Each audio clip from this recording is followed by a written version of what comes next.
Goldberg pulls up for three. Boom! Knocks it down. Curry from the corner at three. Puts it in. For overtime, makes it. Garrett, right.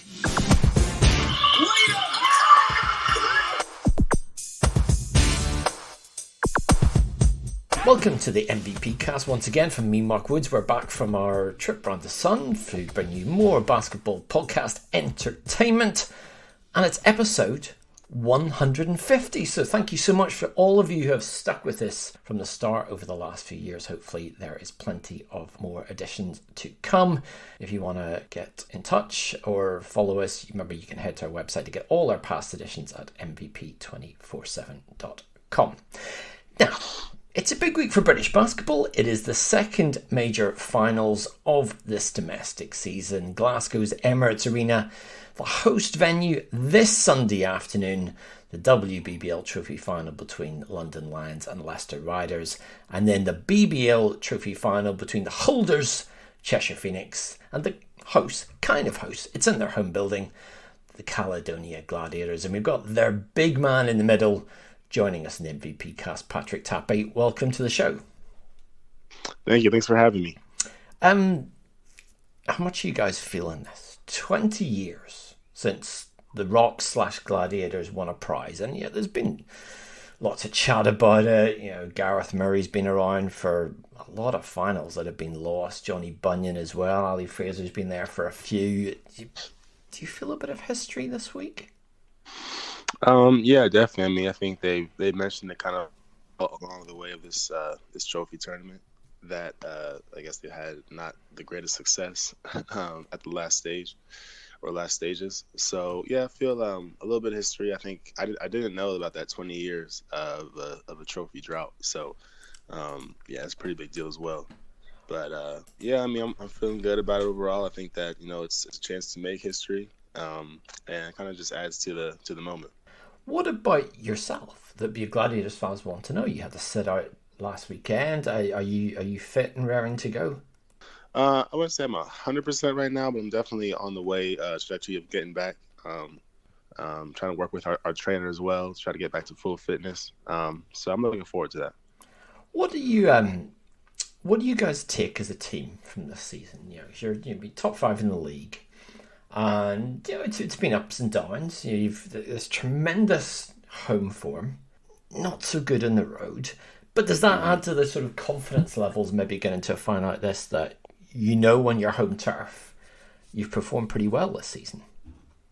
Yeah, I think that's definitely adding to the confidence level for us. I mean, obviously, we hadn't had the best road record to show for, but we definitely feel like being at home, although this isn't a different space with different goals and backdrops and all that, but I think just being able to even just sleep in your own bed at night and kind of have your own schedule or normal schedule, being familiar surroundings definitely helps, and I think we're really excited about playing at home. It's your first season abroad, as a professional. How has it been compared to what expectations might have been? Yeah, I definitely think on one hand, it's been a pretty long season. I think coming out, a lot of my friends who are professionals now would, kept telling me, oh, it's like be ready for a long season. 10 months is kind of a grind. And I think I was like, yeah, I'm pretty used to that in college, but it's totally different. I mean, in college, I'm realizing they're having the NCAA tournament right now, finishing up, and they even started after us as well, about 2 or 3 months. So that's been a big adjustment. And then also, yeah, it's kind of like nonstop. Like in college, you have some breaks here and there. Maybe you don't practice 6 days a week, but here it's been just, kind of a load differential. But then also just every game is, just a higher level of competition. And yeah, I mean, I think those are the main things that I've taken away from this season. As someone who's got skin in a lot of games in terms of college basketball, are you one of these players that will sit up late at night here watching ESPN, following every result avidly? Yeah, actually, I'm not. I think that college basketball is kind of, I've run this course, played almost 5 years, so it's also a little tough. Yeah, like you're saying, I mean, the games don't come on; they're pretty late. I was following, I had some friends from University of San Francisco, who I kind of stayed in touch with. So every now and then I'll hear about games I played. I watch highlights, but yeah, I'm not actually following the games live right now. Your college career, let's talk about that. And not many people play for 3 different universities. Usually when it's played for 3 universities, it's gone wrong. For you, lots have gone right. You play 4 years at Columbia, which for people that know is Ivy League, so it's where all the brain boxes of America go. And then you go to Duke, and as you said, then you go to San Francisco. I mean, what's the rich variation and experiences from those 3? So I actually played 3 years at Columbia on the basketball team, but I mean, I think coming into Columbia was a huge growth experience for me. I've, obviously never been away from home for that long. Also, just from a mental standpoint, just being surrounded by really intelligent people, and you're being exposed to high level basketball at the same time, building a network of friends that become me for the future as well. Stay in contact with was huge. I think at Duke, obviously, it was much more basketball centric, basketball focused, and it was. I think that was a chance. It was also during COVID, so there wasn't much going on. So it was a chance to really hone in on basketball and kind of lock in there. And this past year at USF, it was kind of my first year having a lot of success. Obviously, went to the tournament for the first time.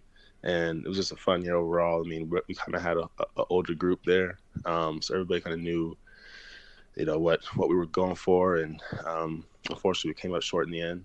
But that was kind of the gist of my 3 experiences in college. What's it like? The different, I guess, attention level, the different buzz, the different adrenaline, and everything that comes with it playing in March Madness. Yeah. So.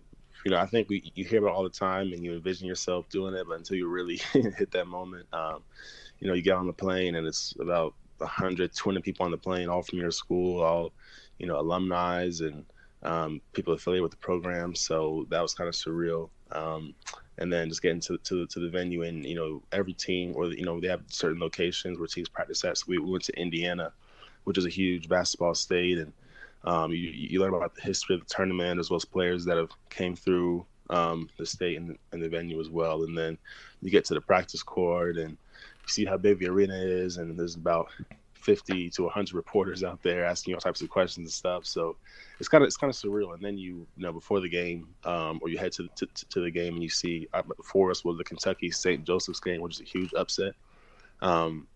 And the crowd was filled with Kentucky fans, and seeing them kind of go down was pretty crazy. And it's just a wild event to be a part of.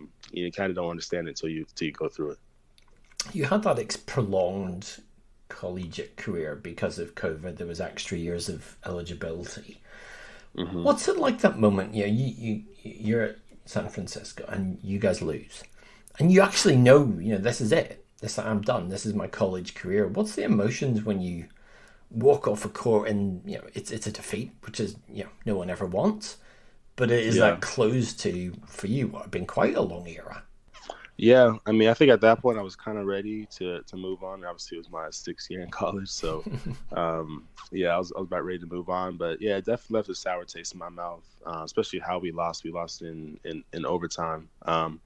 And knowing that, also one of our other big was hurt. He hurt his knee in the semifinal of our conference tournament. So that was a huge loss for us. And just knowing that we probably could have gone farther with him, and then coming up short in overtime, even with our limited squad, was a tough pill to swallow. But yeah, I mean, after the moment, I was kind of looking forward and excited to being a pro. That was kind of always my next goal in life. So I was ready for that. Going back to Columbia, so you're a North Carolina guy, and you're looking at different schools, and you've got size, and there's people there's people looking at you, and you've got options there. But something that struck me that your dad or your parents always said, which was education comes first. And how much was that a factor in choosing to attend and play basketball at an Ivy League college rather than maybe somewhere that's a bit more basketball orientated? Yeah, that was a huge focus for me. Like you're saying, my parents were always huge on me not being an athlete first, but taking academics as a priority. And coming out of high school, I definitely, I committed pretty early to Columbia. I think halfway through my junior year, which is, I think most guys kind of wait to their senior year to make that decision, try to get as much exposure and attention as possible. But yeah, coming out, I had some higher level schools who were talking to me towards the latter part of my recruitment. But I knew that I wanted to go Ivy League. I knew that it was always a dream for me to go to a top academic school. And then upon visiting Columbia and seeing what they had to offer, and just being in New York City and the trajectory of the program at the time, I just couldn't pass up on that. So I just went for it. What's the kind of prioritization there? Because you want to win games. You're playing basketball. You have coaches that need to win to keep their jobs. That's the way it works. But also you're studying. You're getting your degree in urban studies. Right. Is there a sort of curious balance there between athletics and academics? Yeah, definitely a pretty big difference from other schools that I've been at where basketball is a sole priority. I think coming in. You're hit with all these courses that are pretty challenging, and especially freshman year is a big learning curve for me.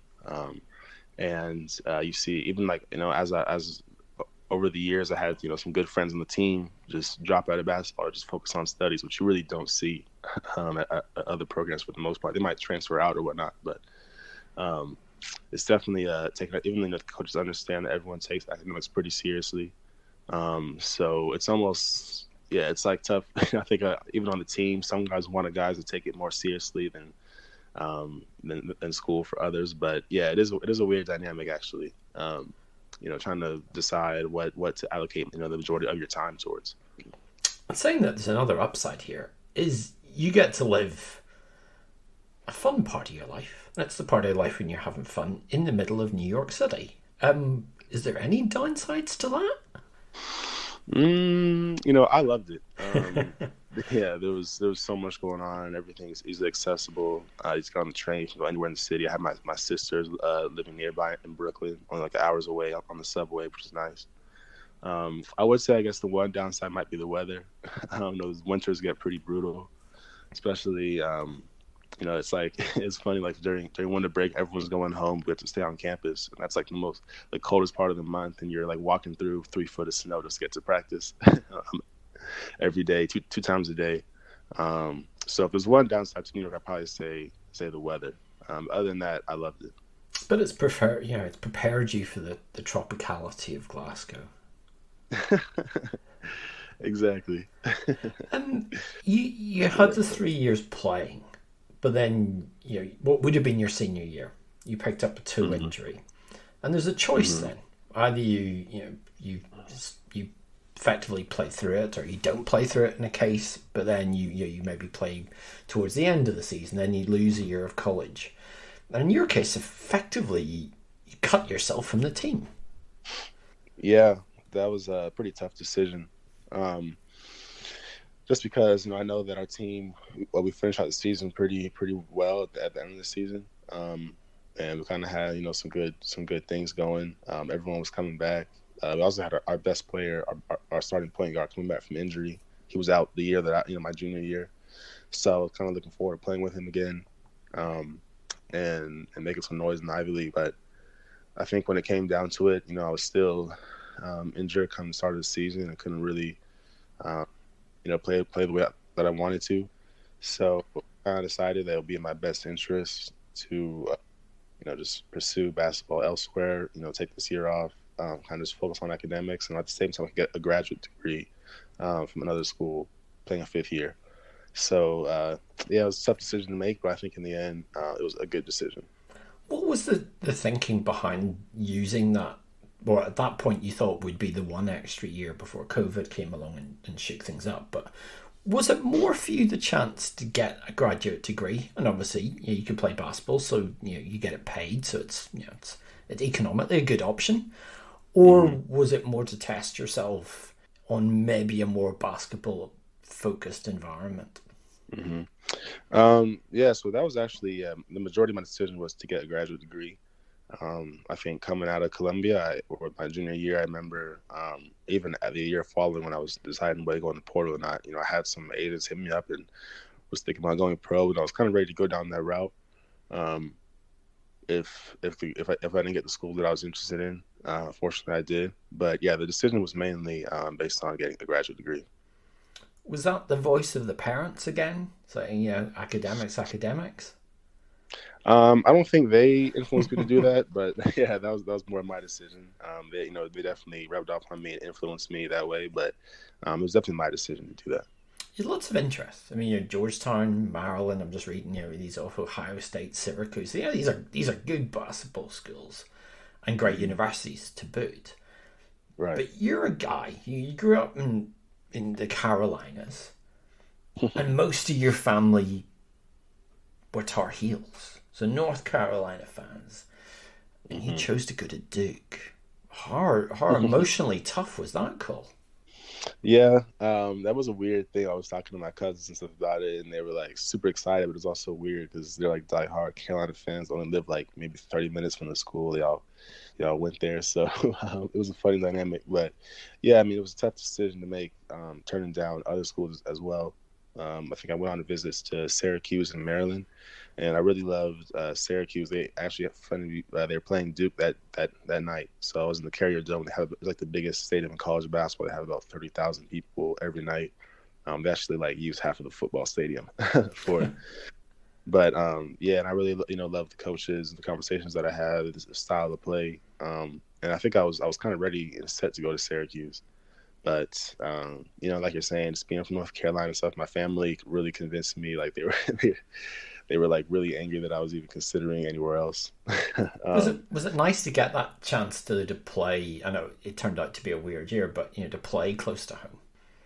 Yeah, it was still nice. I mean, even though it was COVID, I had to watch like restrictions and everything, but I could see my family every now and then who live nearby, and yeah, it was kind of nice to just be back home. When we had breaks, I would just drive home to Charlotte, where I'm from, just a 2 hours drive. So yeah, it was kind of nice to see back in the vicinity of home. Tell me about the recruiting process from Coach K, because it wasn't, from what I gathered, the clearest of process for you. Yeah, I mean, it really came out of nowhere. I was looking at different schools and kind of thought this was what it was. I thought my school list was kind of finalized, and then I just get a call one day saying like, this is Coach Carrawell from Duke, who was the first coach to reach out, the assistant coach. And it really just took me, shocked me. I remember telling my friends, and we just couldn't believe it that night. But then going forward, yeah, like Coach K was pretty hands-on. And he also really made a huge emphasis, to talk to my mom, and kind of get her on board. And I think once he did that, it was kind of signed, sealed, delivered from there. She was on board, and yeah, I think I just went to, or decided to go with it. But you weren't totally kind of clear at the point whether he was offering you a spot or not. Well, I mean, I think they were pretty clear about that. But I think the one thing that I did is when I first decided to commit to Duke, I think about 2 days later, I actually decommitted. They told Coach K that I wanted to go somewhere else. And then that's when I called Coach Boeheim at Syracuse and then tried to set that up. And then like a day later, I think, yeah, my former assistant coach that year, he played at Duke, Kenny Blakely, and I was the head coach at Howard. But he kind of told me, you can't miss out this opportunity. Duke's a once-in-a-lifetime chance. And I actually went back and then recommitted to Duke. So it was a pretty, messy part on my end. Definitely take responsibility for that. But, yeah, it was kind of a weird process. When you were the first graduate transfer, so it's a kind of fifth-year kind of transfer from another college that Duke has ever had. And obviously they picked the cream of the crop. We've seen great players, even from this country, Luol Deng, who went there, countless NBA stars. So they can pick anyone. What is there a conversation? Is there an awkward conversation when you phone them back and say, actually, I'd still like to come? Yeah, no, it was a little awkward. I mean, not gonna lie, it was tough. It was even more awkward when I called him back. It was kind of like begging to come back. That was even more awkward. But yeah, it was just kind of like, he just told me straight up, like, we don't make decisions out of fear. So do what you want to do. Just know that, we wanted you and whatnot. But he just said, like, don't make this decision out of fear, which really stuck with me. It's an extraordinary record that Coach K has, and of course retired last year, and we saw him in this country win Olympic gold medals, all those titles, and big games that the Duke have won over the years. Take us inside the gym. What's he like as a coach? Yeah, so I mean, even I think the first day that I got there, and we started to follow COVID restrictions, so we were just doing individual workouts, and I remember, like, I was working with the assistant coach, but he was just watching. And every couple minutes or so, he would come in and just change a little, or just mention a little minute detail, like change my foot positioning here, or just especially he was big on footwork, and then just kind of mentality. He was just always in my ear, and I mean everyone on the team. But yeah, he was just very hands-on, very direct. I think that's one thing that really helps, or I guess why everyone likes him so much, is that he's so straight up. A lot of coaches sometimes will kind of, not show their full cards and maybe show favoritism or whatever, but he was just so straight up and direct. I've never seen anything like it. So that was really refreshing. So I think that was the biggest part. And then like I'm saying, he was just the greatest teacher. Like, he just knew every minute aspect of the game, things you just wouldn't even think about. He just was always looking at. So that was pretty crazy to see. How much does that push you in a different way, or push those buttons in a different way, that when you're at a place where winning basketball games is a tradition, it's a culture, it's a big deal, versus Colombia, where it's about the degree and basketball's the other thing? Yeah, no, that was a huge change for me. I think, like you're saying, just that whole culture of winning. We didn't have the greatest year that year. So I think they really, everybody from the strength coach to obviously Coach K and the assistant coaches were just harping on, Duke's legacy. Coach K would tell stories of, countless stories of over his 4 years at Duke, especially his start there. So yeah, it was definitely always in the back of your mind. And like you're saying, it definitely did push you, just knowing that, the caliber of the program. And of course you want to carry that on and be another example, to show by. So that was a huge, I guess, motivator. And Coach K's, he's written books on leadership, and he gives lectures on it, and he talks about management. I mean, he is an accomplished leader. I mean, you're a ways from a business or entrepreneurial career, whatever you go into next. But what's the biggest lessons that you'll take, or you have taken, from his style, and then the style of leadership and the fundamentals of leadership that he showed you? Yeah, I think the biggest thing is, just to stay consistent. I think his biggest thing is come every day and, work as hard as possible, which it sounds cliche, but I think that's something that I had to learn while I was there. It's probably why I didn't have, the most success there, was just because I wasn't ready to, commit that much time and develop that much, energy towards developing myself. And I was still, going through the grad program at Duke, so that was really, intense. So, I just wasn't ready to commit fully, as much as he needed me to. But, taking that forward, to, like you're saying, towards my professional career outside of basketball and even within basketball, I think the biggest thing in greatness is just being consistent and doing that over long stretches and periods of time.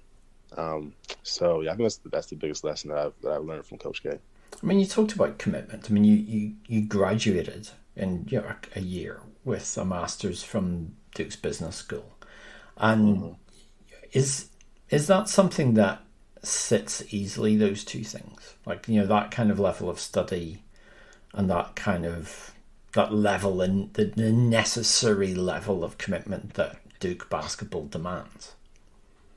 Yeah, I mean, honestly, it was a little difficult, because, I think it was 4 or 5 days a week I had classes, 6 hours a day. usually like before practice. So I was like rushing to, practice would already be starting, and I'd be coming in from classes and then having to get ready to hop on the court. And I didn't really properly do enough to, stretch before practice and get ready, warm my body up, and even just get ready mentally. So I think that's kind of even why I sustained an injury during my time at Duke. Just not doing enough preparation.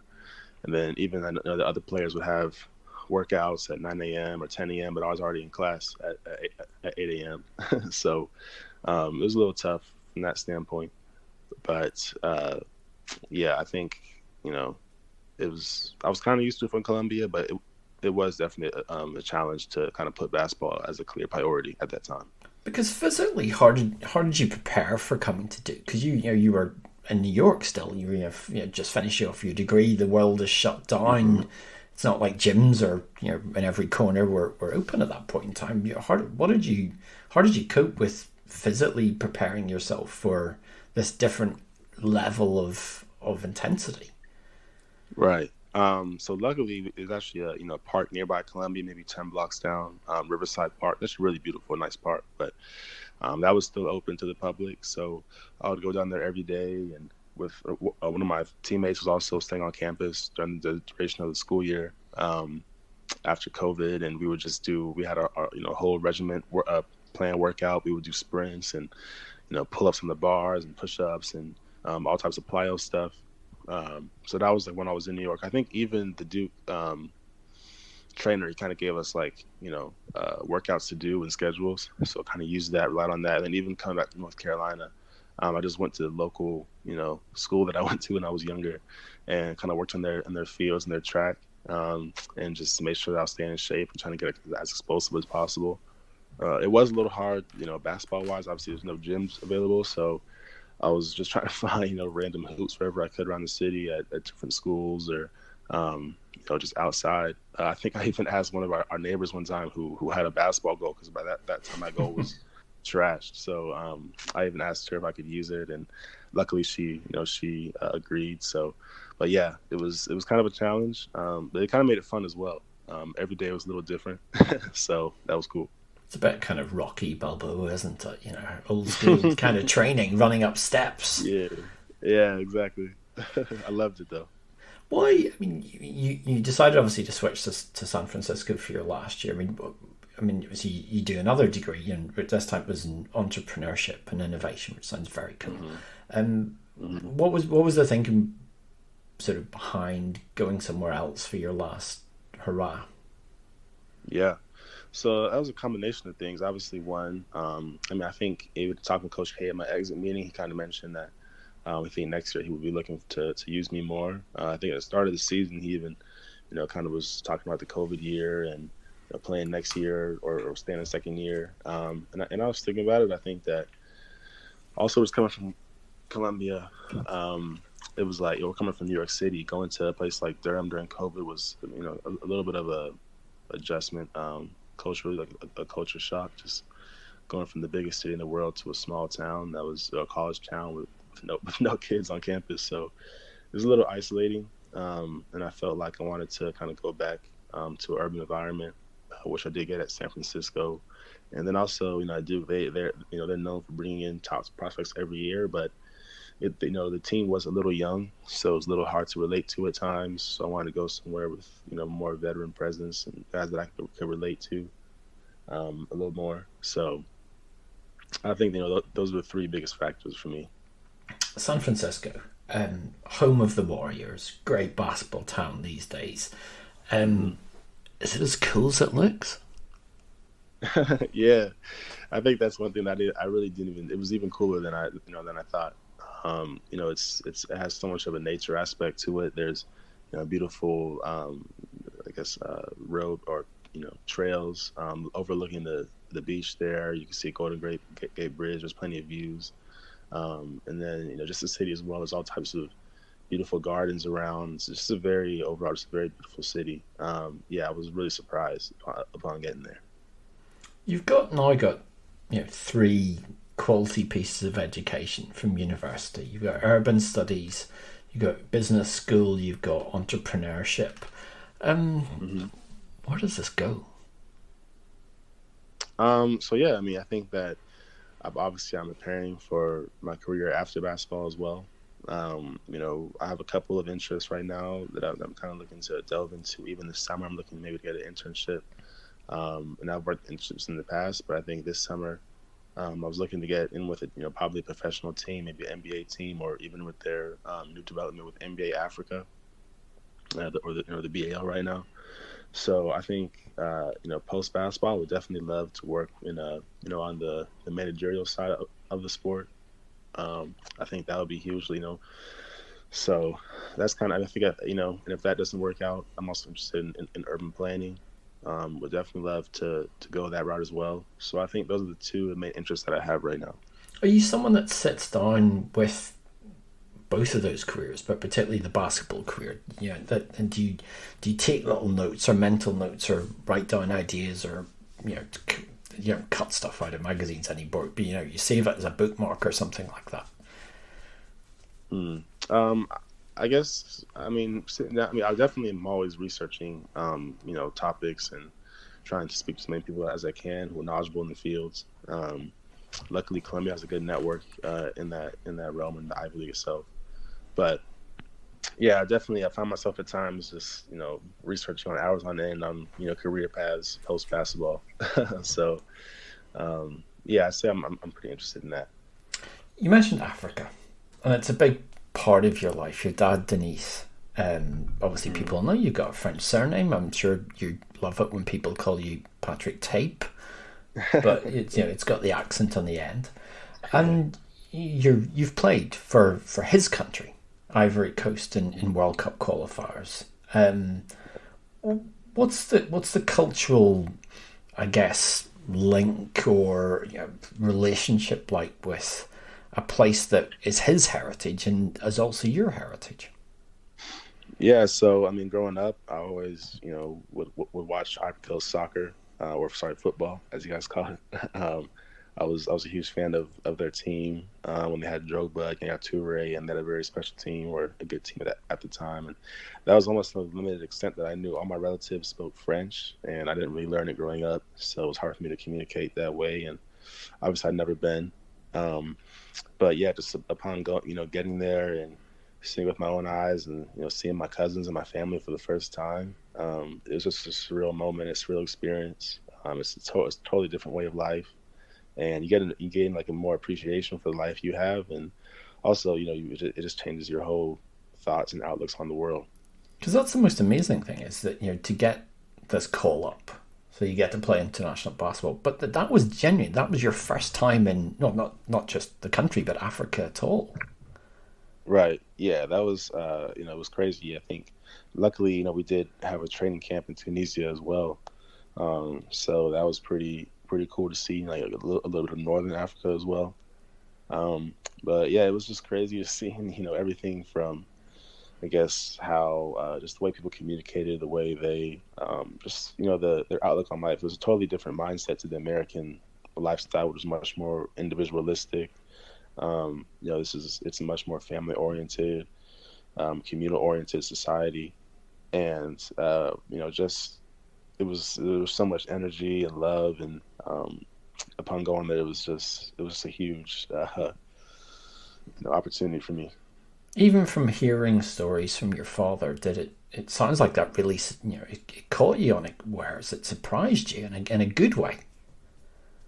Yeah, I mean, growing up, he only, told about so much, and then you only see so much on TV. A lot of it is, kind of negative media about these countries and about the people. So, I didn't expect them to have professional basketball in the country. But upon going there, you see that every team has a couple of Americans out there, and it's a bona fide league, and a lot of there's a bunch of talent there as well. Obviously, they don't have the same means to practice with as we do in the States, but they have just as much passion and love for the game. What's the reaction like from your family? Because you're not just coming back for a visit; you're coming to pull on the national jersey. Yeah, that was a surreal moment. My dad was so proud of me. I think that was a big moment for me, and then my family as well. They were just ecstatic that I was getting the opportunity. And it was just, it was unreal for me. I mean, just always, I think maybe growing up, I envisioned myself in a Ivory, football jersey, but to see myself in the basketball jersey, and then especially what we were capable of doing, and we obviously won 3 games to qualify for the FIBA World Cup. It was a huge moment for me. Now the finals are this summer in Japan, Philippines, and Indonesia.